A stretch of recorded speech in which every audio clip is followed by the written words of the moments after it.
Hola, buenas tardes, bienvenidos. Bueno, vamos a ir empezando. Gracias por acompañarnos en esta plática de Fundación Sofía México, titulada Claves simbólicas en los cuentos infantiles.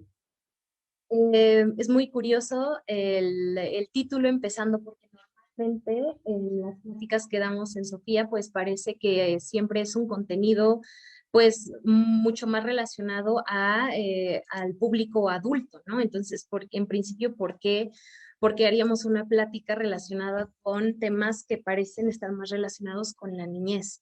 Pues es que muchas veces, bueno, la gran mayoría de las veces solemos relacionar las historias de los cuentos de hadas con el público infantil, porque es lo que nosotros escuchábamos de niños, lo que leíamos, lo que nos leían nuestros padres.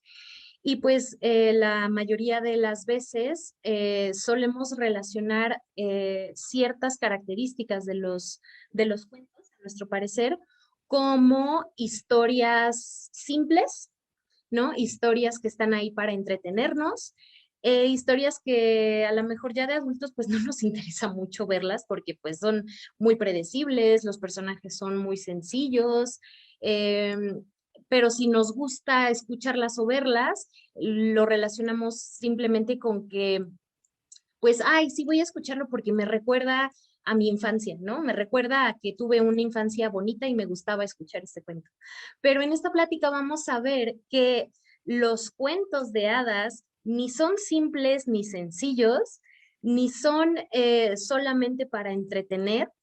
Y aunque lo que nos guste en parte sea porque nos recuerdan lo bonito o lo puro, lo inocente de nuestra infancia, lo que nos permite acercarnos a los cuentos, la atracción que tenemos hacia los cuentos de hadas, y la razón por la cual sobreviven a lo largo del tiempo, ya no solo los famosos cuentos, por ejemplo, de los hermanos Grimm, sino en general todos los cuentos fantásticos, tienen una razón de ser mucho más profunda de por qué nos siguen atrayendo. No es nada más porque son personajes mágicos, tiene muchísimo más significado esto, ¿no? Para poder entender esto, vamos a meternos tal cual a entender qué es un cuento, ¿no? ¿Qué es un cuento? Bueno, para poder entender qué es un cuento, tenemos que relacionarlo con que hay diferentes tipos de historias que normalmente relacionamos para un público infantil. Por ejemplo, tenemos los cuentos y tenemos las fábulas, ¿no? Los cuentos y las fábulas a veces hablamos de ellos un poco indistintamente, pero en realidad tienen una diferencia bastante importante. ¿Qué tienen en común en principio? Los cuentos tienen la característica al mismo tiempo de las fábulas, que en general son historias pues relativamente cortas, con personajes en un mundo completamente irreal, completamente mágico, en el que no se sabe muy bien el tiempo y el lugar exacto, siempre tiene esta característica de ser muy abstracto en ese sentido, ¿no? Ese érase una vez en una tierra muy lejana no es algo muy concreto que se sepa con respecto a este tipo de historias, y siempre hay personajes con personalidades muy bien definidas, ¿no? El bueno es muy bueno, el malo es muy malo, hay un conflicto y ese conflicto se resuelve. Digamos que a grandes rasgos el cuento y la fábula tienen eso en común. ¿Cuál es la gran diferencia entre el cuento y la fábula? Bueno, la fábula nos dice una especie de lección, una, una moraleja, una enseñanza moral que nos permite, pues, conducir nuestras acciones de una manera más adecuada de la cual a lo mejor podría hacerse si no siguiéramos ciertas reglas en una sociedad, ¿no? Y lo interesante de esto también es que la lección en la fábula es explícita, ¿no? Lo que ocurre en la fábula es muy claro, es muy contundente. ¿Y qué es lo que pasa cuando algo es muy claro y muy contundente? Pues no deja mucho lugar para la imaginación, ¿no? Por ejemplo, si recordamos la historia de la cigarra y la hormiga, en la que la hormiga era un personaje muy trabajador que juntó comida para poder sobrevivir el invierno, mientras que la cigarra estuvo todo el tiempo pues tocando el violín, echando relajo, no haciendo nada, y cuando llegó el invierno, la cigarra no tuvo que comer y la hormiga sí. Y entonces la cigarra me parece que, bueno, la hormiga ni siquiera como comparte su comida ni nada con la cigarra, porque la lección de ese cuento es que hay que ser previsor, que hay que ser responsable, que no hay que desperdiciar el tiempo. En ese tipo de historias, aunque son muy claras y son muy explícitas y muy útiles para dar enseñanzas a los niños y también a veces a los adultos, pues poco lugar dejan a veces para la imaginación. Y hay veces en que confundimos las fábulas con cuentos. A veces solemos confundir que los cuentos son muy predecibles, sus personajes son muy simples, ¿no? Y porque estamos confundiéndolos con algunas características de las fábulas, ¿no? En las que no hay, digamos, mucha evolución en los personajes. Pero lo interesante de los cuentos es que se parecen mucho más a otro tipo de relatos que a las fábulas. Los cuentos se parecen mucho más a los relatos míticos.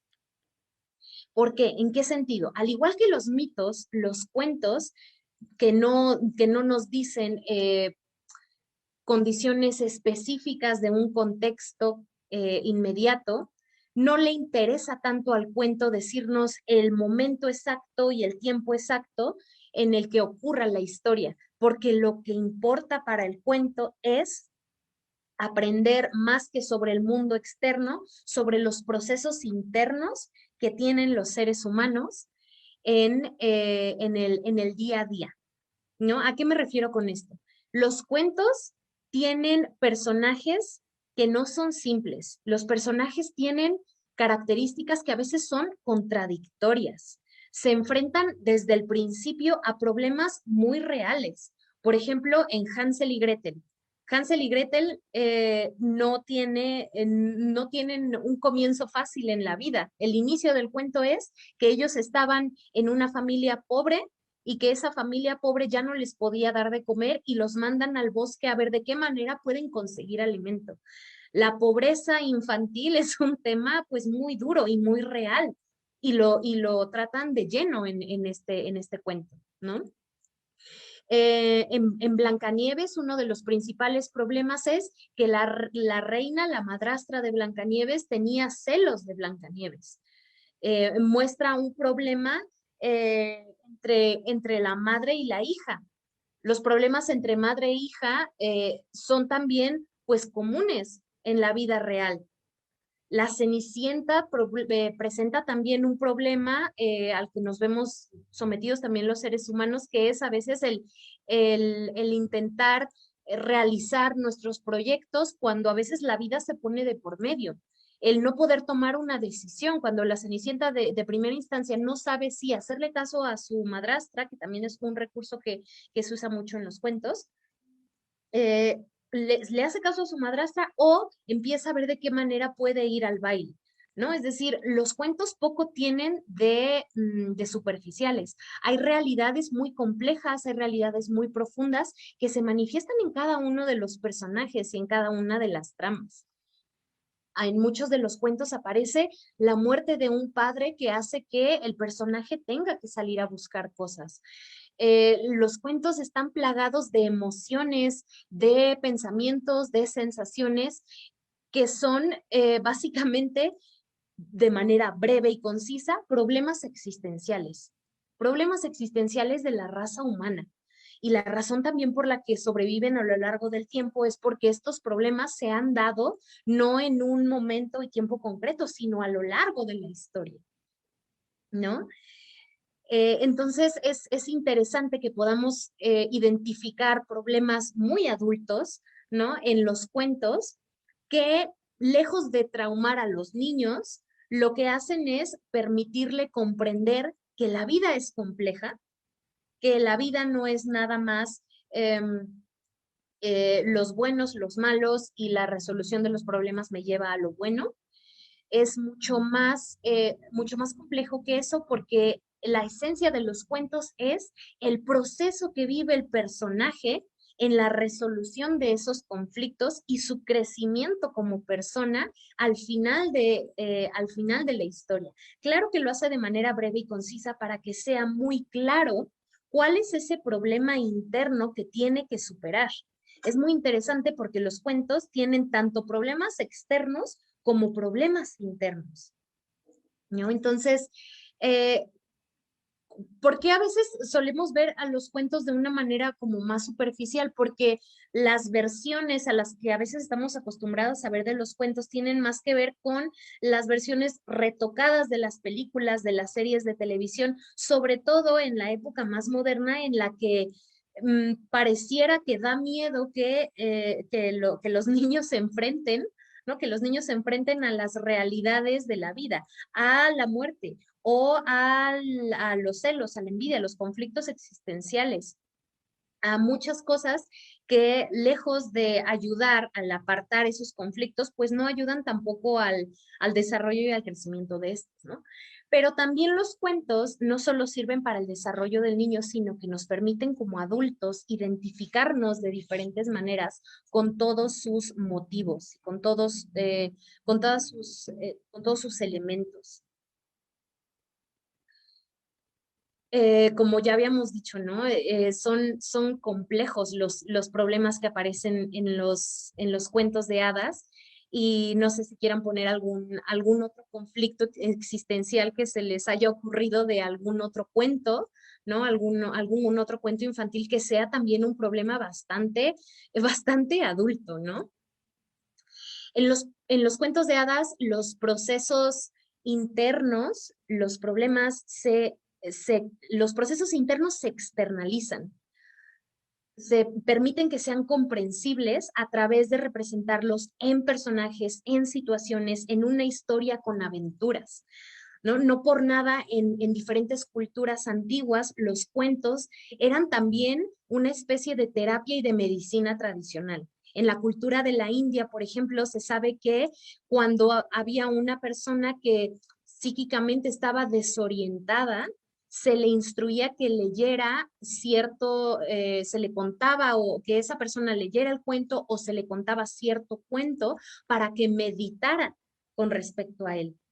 De esta manera se esperaba que la persona, al contemplar la historia, los personajes, los símbolos, la esencia de todo lo que había ahí, llegara a vislumbrar de una manera más clara el conflicto interno que tenía, por el cual estaba sufriendo, y se pudiera sensibilizar para poderlo resolver de manera más clara, ¿no? Es decir, los cuentos nos permiten pensar en soluciones a nuestros problemas internos a través de contemplarlos. Y contemplarlos no quiere decir verlos fijamente, sino pensar en sus elementos, notar en uno mismo con qué elementos de cada uno se van identificando, qué elementos de un cuento le llaman a uno mismo la atención y por qué me hacen eco a mí eso en a lo mejor algún conflicto interno específico que tenga en la vida, ¿no?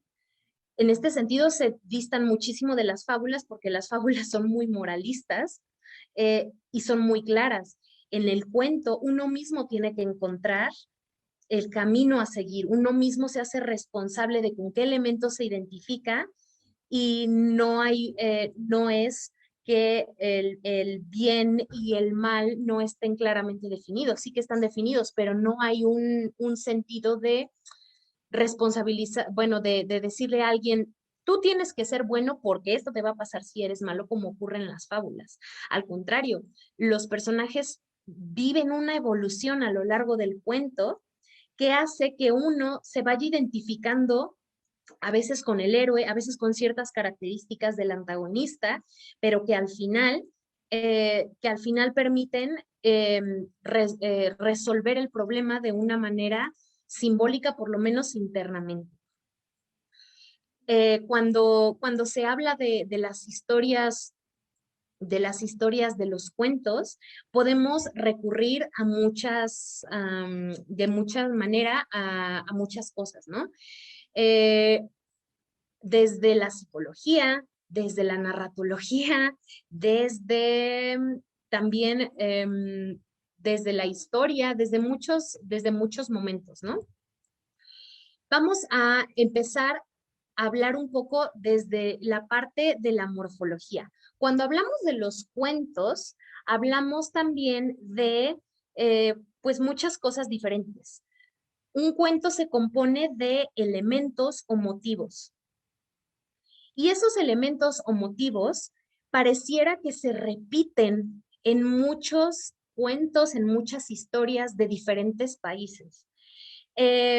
Los famosos cuentos de los hermanos Grimm, que los hermanos Grimm no fueron quienes escribieron los cuentos, sino quienes se dedicaron a recopilar en toda Europa muchas de las historias populares que existían en aquel entonces.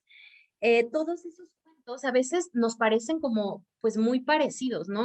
Aparecen la madrastra malvada, aparece el monstruo, aparece el conflicto de tres hermanos en donde el más pequeño es como a veces como el apestado, como el que no cae bien y es el que eventualmente vence a la maldad, ¿no? Y entonces muchas de esas historias pareciera que no hay mucha imaginación en ese sentido, pero ¿a qué nos referimos con imaginación? En realidad, esto de la imaginación en los cuentos y el por qué parece que se repiten algunos elementos está relacionado con la teoría de la memética. Quizá la gran mayoría de ustedes sepa lo que es un meme, porque estamos ya en la cultura digital muy acostumbrados a compartir y a veces hasta crear memes. ¿Qué son los memes? Son estos trozos de información que vamos adaptando, que les vamos poniendo muchas veces cosas de humor para reírnos o de crítica, relacionando ciertas imágenes de ciertas películas con ciertas series, pero con una opinión. Son muy maleables los memes, ¿no? Sabemos muy bien cómo funcionan los memes y por qué nos dan risa y cómo los compartimos. Bueno, la palabra meme tiene su origen en 1976 con una teoría de la memética que hizo un biólogo, curiosamente, llamado Richard Dawkins, en un libro que llamó El gen egoísta. Este libro es, digamos, una manera de contar la teoría de la evolución, pero desde una perspectiva de la genética. Ya no desde la perspectiva darwiniana, retoma las bases, pero cuenta cómo hay ciertos trozos genéticos, ¿no? Que al adaptarse a ciertos seres, a ciertos contextos, permiten la supervivencia de la especie. Esta teoría contada de esta manera se adaptó al modo cultural, digamos, al mundo cultural, en la cual ya no era un gen, o sea, una base de la genética, sino que la palabra gen en inglés, que es gene, se cambió por la letra M y entonces pasó a ser meme, que es como se dice meme en inglés. ¿Por qué cuento todo esto? Porque la teoría de la memética en los contextos culturales también aplica para los contextos narrativos. En estos contextos narrativos, ¿qué es un meme desde la literatura y desde la narratología? Bueno, un meme es un trozo pequeñito, mínimo de información que se va adaptando y se va ajustando y va cambiándose y se va uniendo a otros trozos de información que van a su vez armando historias. Ujú. Entonces, estos trozos de información, ¿por qué sobreviven en el tiempo y en el espacio? Porque es que hay un cuento en Rumania que al mismo tiempo parece que se replica en España o en Inglaterra o incluso en América. Pues de cierta manera, porque estos trozos de información resultan lo suficientemente relevantes en una sociedad, en las personas que lo viven, para que sean contadas una y otra vez. Y necesitan ser contadas una y otra vez porque de cierta manera también tienen su significado profundo, ¿no? Este significado profundo que se va replicando a lo largo del tiempo. Un ejemplo de cómo la teoría de la memética se ha replicado en algunos cuentos es a través del mito de Eros y Psique, que a su vez tiene ciertos memes, es decir, ciertos elementos en su historia que eventualmente evolucionaron para la historia de la Bella y la Bestia. Curiosamente, en el mito de Eros y Psique existía una mujer muy bella que se llamaba Psique y que tenía 3 hermanas, igual que en la historia original de la Bella y la Bestia. Sí que era tan bella que la gente no podía creer, no podía soportar su belleza y entonces eh, hacen que incluso su belleza era tal que incluso Cupido se enamora de ella, ¿no? Cupido, que es el que está aquí mostrado en la imagen de la izquierda, ¿no? Cupido se enamora de ella, pero eventualmente cuando Eros puede estar, Eros es Cupido. En algún momento de la historia, solo voy a contar algunos trozos de este mito para que notemos algunas similitudes con la historia de La Bella y la Bestia. Uno de los dioses, en una de las versiones, se pone muy celosa de que sí que fuera tan bella y hace que un ruin malcriado se enamore de ella, de la misma manera en que el personaje de Gastón se enamora de Bella, ¿no? Y quería estar con ella, pero ella no quería. Eh, los padres de Psique, al ver que que se estaba enamorando de ella un personaje así, la abandonan, la dejan a su suerte, y Psique es raptada y llevada a una mansión en la que le dan muchísimos lujos y muchísimas comodidades. En esa mansión habita Cupido, quien eventualmente se convierte en su esposo. Sin embargo, entre Eros y Psique había un trato y era que Eros no podía ver Psique no podía ver a su marido a los ojos, no podía verle la cara. Cada vez que iban a dormir en la noche, ella no podía verlo. Y en algún momento se le da permiso a Psique de que vaya a visitar a sus hermanas y sus hermanas, al ser bastante malvadas, la convencen de que había algo muy extraño en el no poder ver a su esposo y entonces la convencen de que rompa su promesa y de que vea a Eros a los ojos, ¿no? De que vea a Cupido. Y entonces sí que hace caso de esto y va y una noche ve la cara de Eros y pues se arma todo un problema porque había roto su promesa. ¿No? Y entonces tiene que hacer un montón de cosas para poder recuperar la confianza y el amor de Psique, ¿no? Hay todo un simbolismo muy hermoso en torno a este mito de cómo el amor es ciego, de cómo hay una relación muy hermosa entre la belleza y el amor. Y parte, no todo, pero parte de este relato fue evolucionando y agarrando también otros memes, otros trozos de información hasta formar la historia de La Bella y la Bestia. No es exactamente igual el mito y no se trata de que sea exactamente igual el mito, pero la idea de amar al amor y no tener esta parte de la belleza desde lo físico es una parte muy importante en el cuento de La Bella y la Bestia, porque si recuerdan, la Bella se enamora de no cómo se ve la bestia, sino de cómo es, ¿no? Entonces, este trozo de información muy poderoso quedó en esta historia y también se replicó en otras más, ¿no? Entonces, más o menos así es como se va compartiendo desde la mimética y desde la narratología estos trozos de información. Ahora, ¿qué es lo que hace que en los cuentos estos trozos de información sean relevantes o no?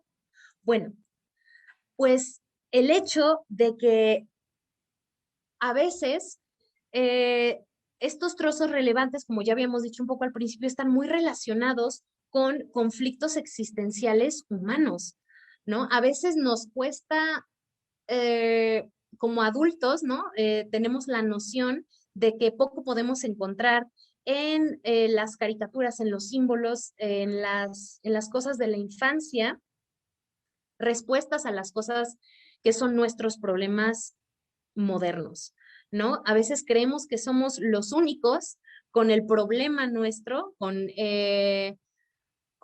las situaciones que a nosotros nos enfrenta la vida, ¿no? Pero ¿quién no ha sentido, digamos, la tristeza o la desilusión de la Cenicienta, ¿no? Al tener que estar encargada de muchas cosas y no recibir ayuda, ese sentimiento inicial de desesperanza, de obediencia, pero con tristeza, ¿no? Como les digo, son complejos los personajes, ¿no?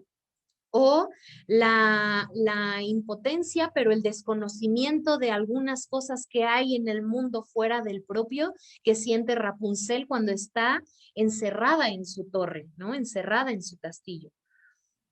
No creo que nadie tenga el pelo igual de largo que Rapunzel, pero de cierta manera a veces compartimos en algunos conflictos humanos ese tipo de preocupaciones, ¿no? O incluso el sentido de haber sido traicionado o que alguien se aprovechó de uno, que sienten los ositos al ver a Ricitos de Oro habiendo hecho todas las cosas que hizo en su casa, como comerse su comida, acostarse en su cama. Es decir, muchos de los conflictos que aparecen en los cuentos tienen mucho que ver de manera simbólica con cosas que nosotros sí que hemos vivido, ¿no? Y es que esa es la clave. Los cuentos de hadas son una manera un poco más simplificada de lo que solían ser los mitos en la antigüedad. ¿Por qué? Porque ambos nos hablan en el lenguaje de los símbolos. Representan el contenido inconsciente de la humanidad. Esto es lo que hace que un cuento sea muy efectivo. En su contenido, los personajes, los elementos, toman un cuerpo simbólico que representa los fenómenos psicológicos de gestión interna y ya no solo psicológicos, a veces hasta existenciales, ¿no? Y ya sea de una manera u otra, nos permite ver reflejada la evolución física, psíquica, intelectual y social a través de la cual todos vamos evolucionando y convirtiéndonos en individuos, ¿no? En individuos maduros. Muchas de las personas, bueno, que estudian los símbolos de cabecera, tenemos a Carl Jung, que habló muchísimo de los arquetipos, ¿sí? Los arquetipos como significados mucho más allá de lo aparente.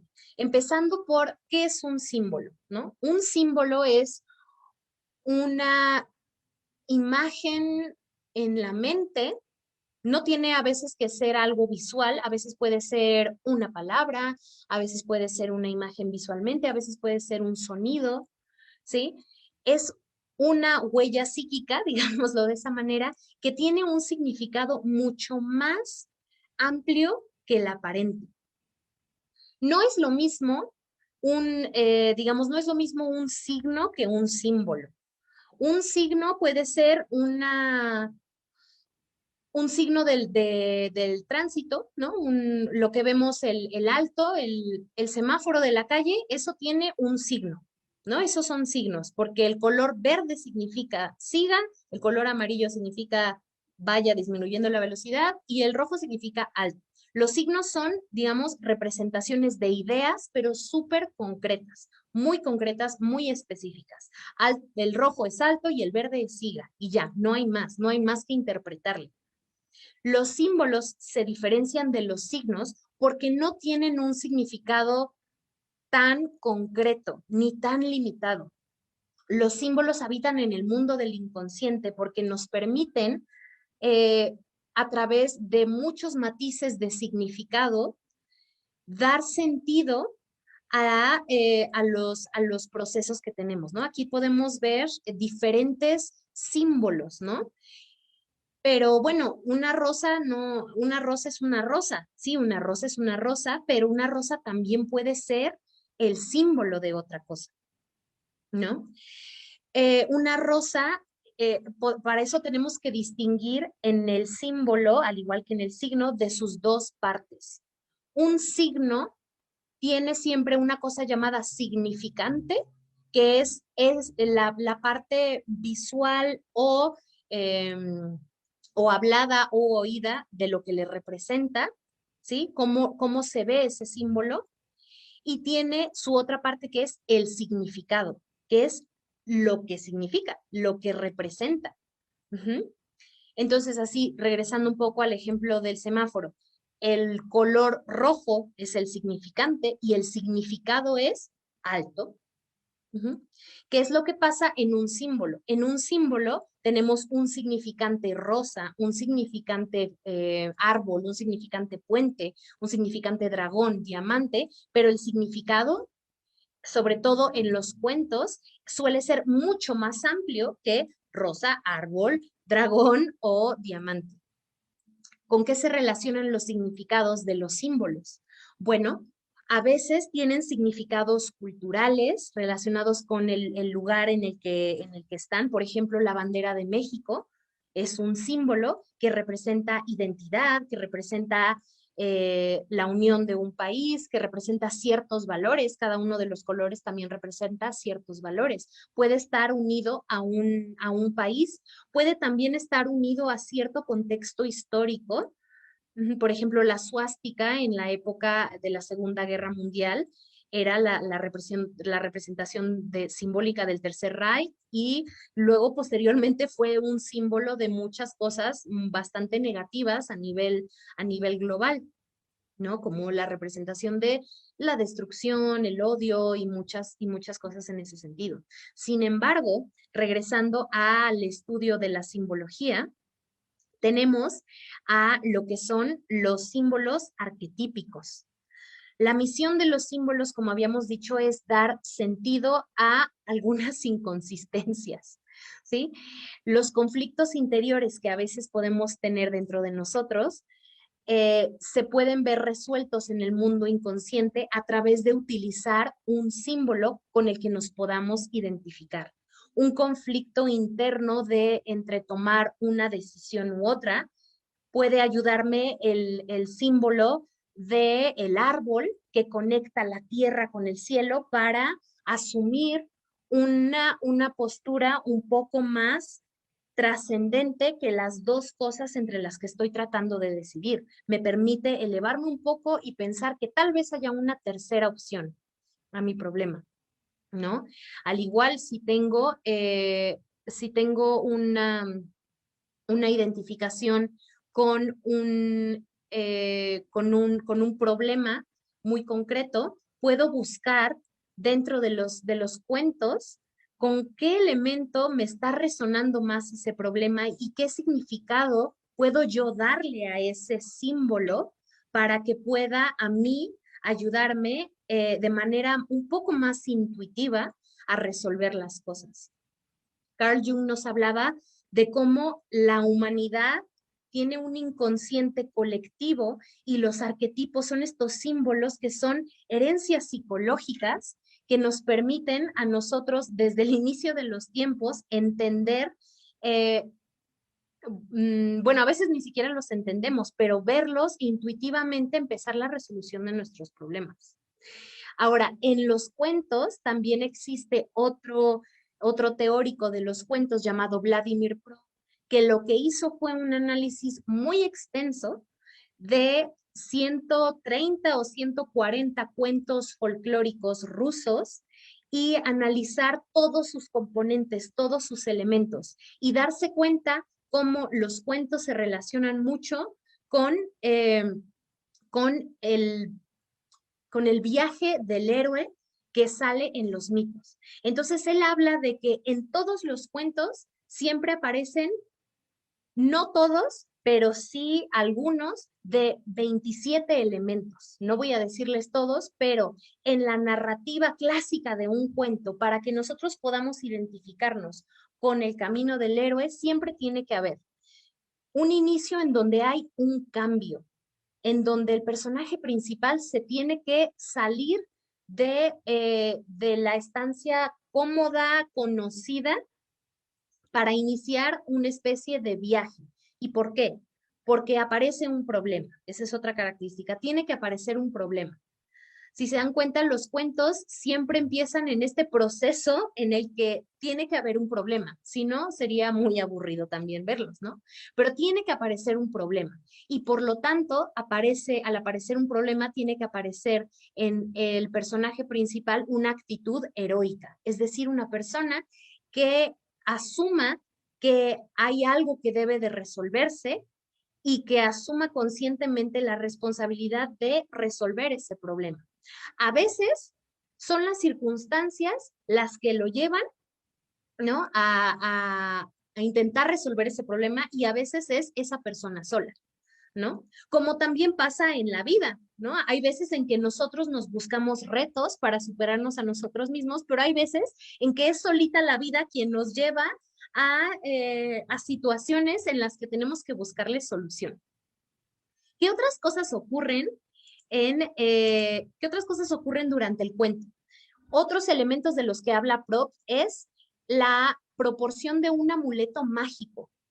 A veces es un amuleto mágico, a veces es un guía como un mago, un sabio que da claves para poder resolver el conflicto. Luego tiene que haber una lucha, un enfrentamiento con el personaje antagónico. Se tiene que vencer al personaje antagónico y resolver el problema. Y hay cuentos que terminan ahí. Pero hay veces en que en el cuento no termina ahí, sino que el héroe es perseguido. No porque el antagonista llegó a casa y está personificando al héroe, ¿no? Hay una especie de engaño.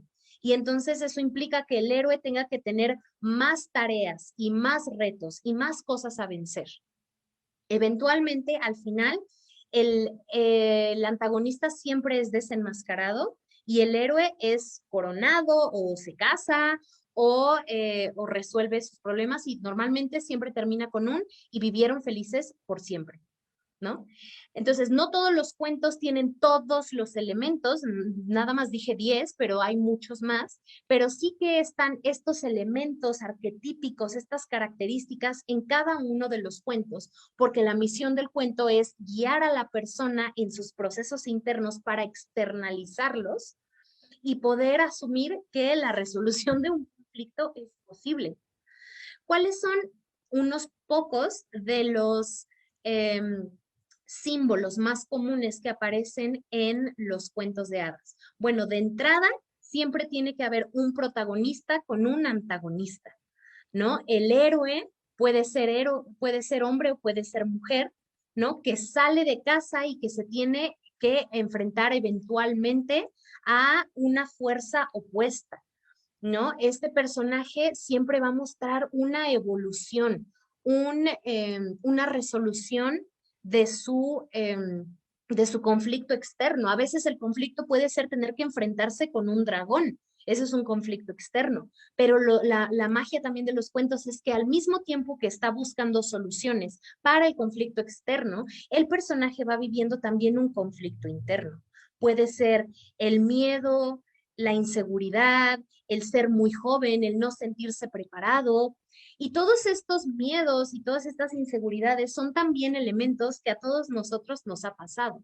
Entonces es muy útil que nos podamos identificar de manera simbólica con los héroes de los cuentos para, no para resolver de manera específica de esa manera eh, los conflictos, sino para identificarnos con las cualidades esenciales que tienen esos personajes en la manera en la que en un mundo tan confuso como en el que vivimos hoy en día, en el que a veces no sabemos qué está bien, qué está mal, cuál es el camino a seguir.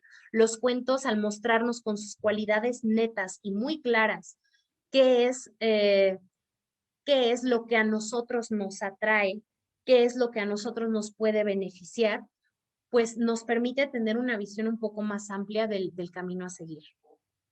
Los antagonistas normalmente pueden ser humanos, pero también se les representa como criaturas animales, ¿no? A veces puede ser un dragón, como en el cuento de la Bella Durmiente, pero a veces también puede ser un lobo, como en el cuento de Caperucita Roja, ¿no? Y es curioso que siempre se mencionen animales del tipo salvaje, ¿no? Y en estos animales salvajes también tienen el simbolismo de representar a través de esta contraposición del animal con lo humano, esta tendencia dual que tenemos nosotros a veces a actuar con más conciencia frente a nuestras conductas a veces impulsivas, ¿no? Este enfrentamiento de lo más animal, lo más básico, lo más instintivo, frente a una conducta un poco más madura, un poco más trascendente. Y esto es un conflicto con el que, bueno, lidiamos durante toda la vida.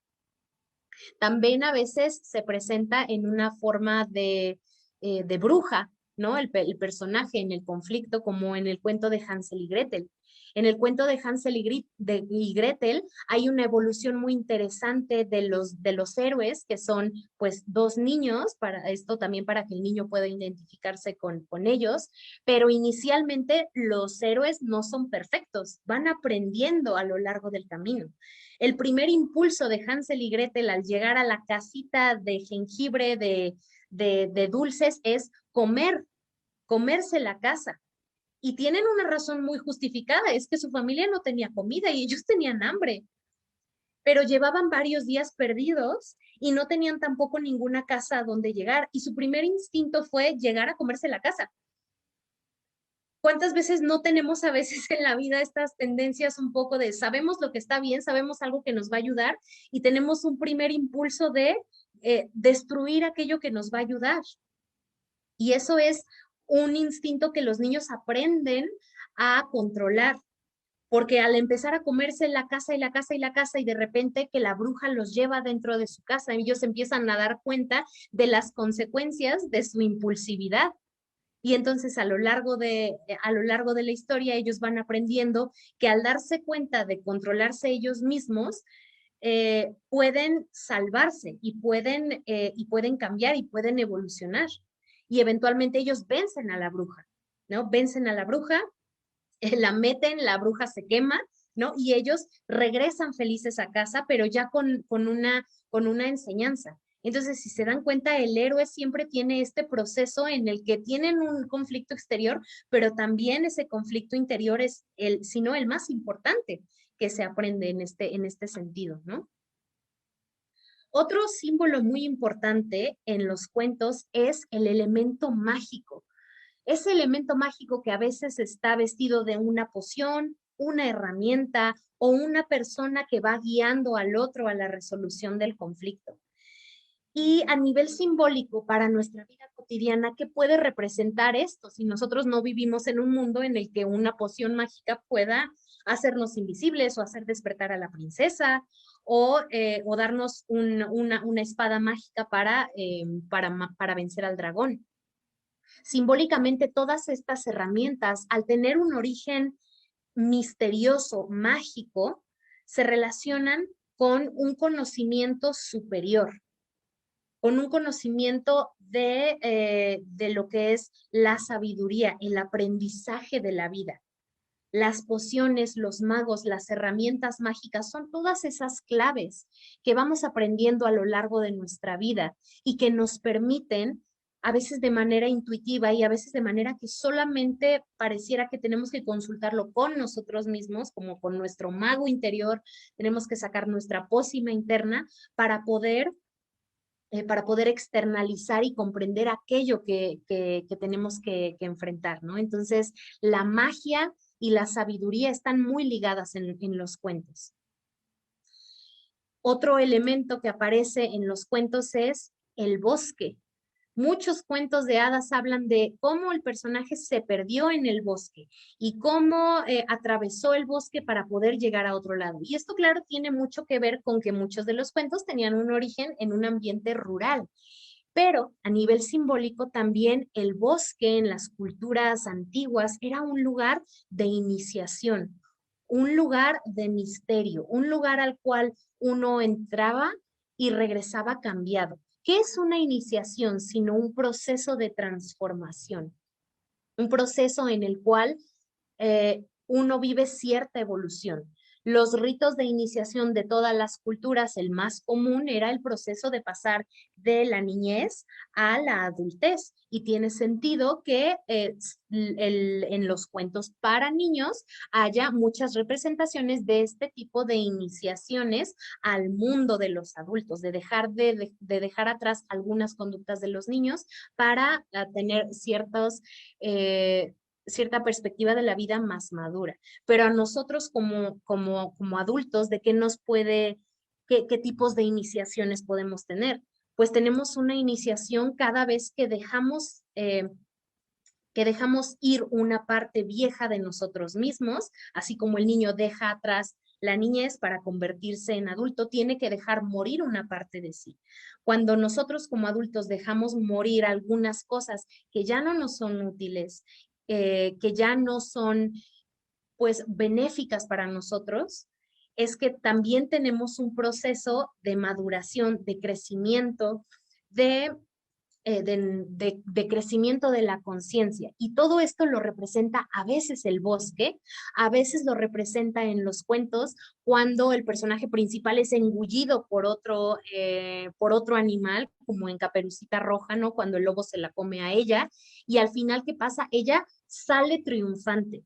¿No? En este proceso de maduración del personaje, el enfrentarse ahí hay una representación doble, ¿no? Porque se enfrenta a lo animal y ella sale triunfante de esto, ¿no? Entonces, los bosques, las cuevas, todos estos lugares oscuros, misteriosos, que son simplemente esta parte interna de nosotros mismos a la que a veces nos tenemos que enfrentar cuando vemos que hay ciertas cosas que a veces es doloroso dejar ir, pero que son necesarias para nuestro desarrollo y para nuestro crecimiento. Entonces, el bosque nos ayuda también a identificarnos con este proceso, ¿no? Y es muy interesante porque en los cuentos, como ya dijimos, mucha de la historia ocurre dentro de un bosque, porque ¿cuál es el clásico final de un cuento de hadas? Y vivieron felices por siempre. No dice cómo, cuándo, ni da muchos más detalles de ese objetivo que se estaba buscando, porque el cuento se centra mucho más en el proceso del objetivo que en el objetivo mismo. Ese felices por siempre que nosotros intentamos buscar en nosotros mismos, es interesante verlo a través de los ojos de lo mítico de un cuento. A veces nos centramos mucho más en el futuro, en los objetivos que queremos conseguir, sin darnos cuenta de todo el proceso que estamos viviendo para poder llegar a ese objetivo. Quizás si hiciéramos un poco como en los cuentos de hadas, si asumamos que vamos a tener un felices por siempre, no sabemos ni cómo, ni cuándo, ni dónde, pero lo importante y lo bonito es disfrutar de la evolución de nuestros personajes internos, de derrotar a los antagonistas que no nos permiten a veces tener una vida feliz. Muchas veces esas sombras son aspectos de nosotros mismos. Y ese felices por siempre de nuestro propio cuento puede hacerse realidad siempre que haya una transformación del personaje, de alguien que no solamente vence las cosas que están en el mundo externo, sino que reconoce en los símbolos sus conflictos internos y puede, a partir de reconocerlos, lidiar con ellos uno a la vez. Pero por suerte, con ayuda de la sabiduría, con ayuda de las pócimas de los magos y de todos los elementos mágicos que nos va dando a veces la experiencia, a veces los amigos, a veces los libros, a veces los maestros, a veces la vida misma, es más fácil poder conseguir nuestros objetivos de ser feliz. Espero hayan disfrutado esta plática tanto como yo. Si quieren dejar algún comentario, se les agradecerá muchísimo. Gracias por acompañarnos esta tarde en Fundación Sofía México y esperamos que este contenido haya sido de su agrado. Tendremos mucho más para ustedes cada semana. Espero estén muy bien. Un fuerte abrazo a todos.